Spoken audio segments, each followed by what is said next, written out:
Hi, everyone, and welcome to the next RHIA Rapid. We are going to do a question from Domain 4. And the question reads, which of the following is an example of internal medical identity theft?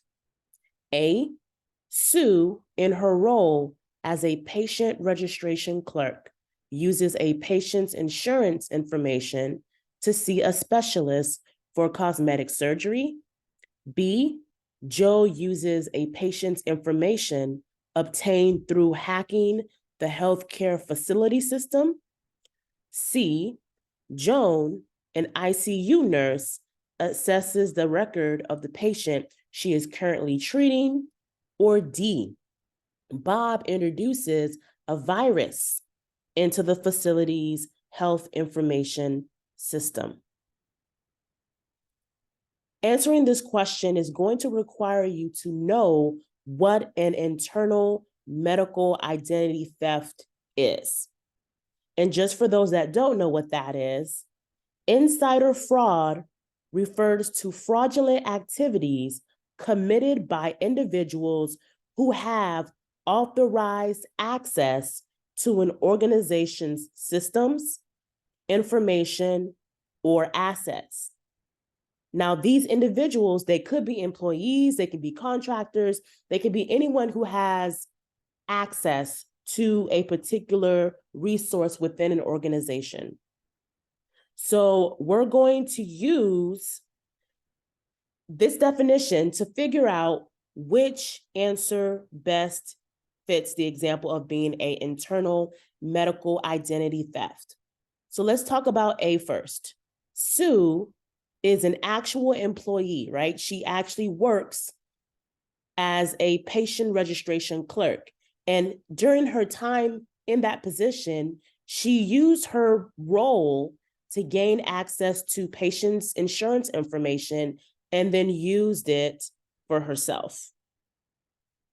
Okay, now let's look at B. B has someone named Joan or Joe, and they used patient information.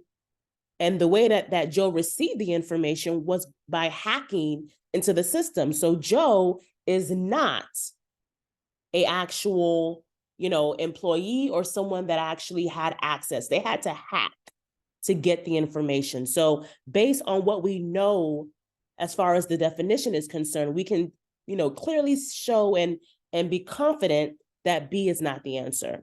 Now let's look at C, because Joan here is also an employee at the hospital, right? She is an ICU nurse. However, she is going to assess the records of the patient that she's currently treating. Now, is she doing any type of fraudulent activity by looking at her patient's record compared to Sue? No, Joan is just looking at the information and, she's doing her job. A, we have Sue here, who of course has access to the information, but she uses that information for her own personal use. So based on that description, we can safely say that C would not be the answer. Yes, Joan is an employee, but she's using the information in the right way. Now let's look at D. Bob. Bob introduces a virus into the facility's health information system. Now, this is also not a good thing, but we also have to consider a couple of details.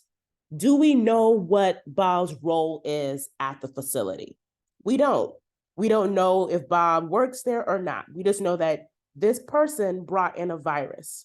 So that automatically removes Bob from being an example of an internal medical identity theft person, because to be internal, you have to be a member of staff.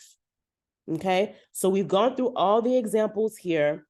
If we were to break this down based on the definition, we can first say, okay, who is considered an internal employee? Based on just that one piece there of being internal, we can deduct B, Joe, and we can also deduct D, Bob. That leaves us with A and C.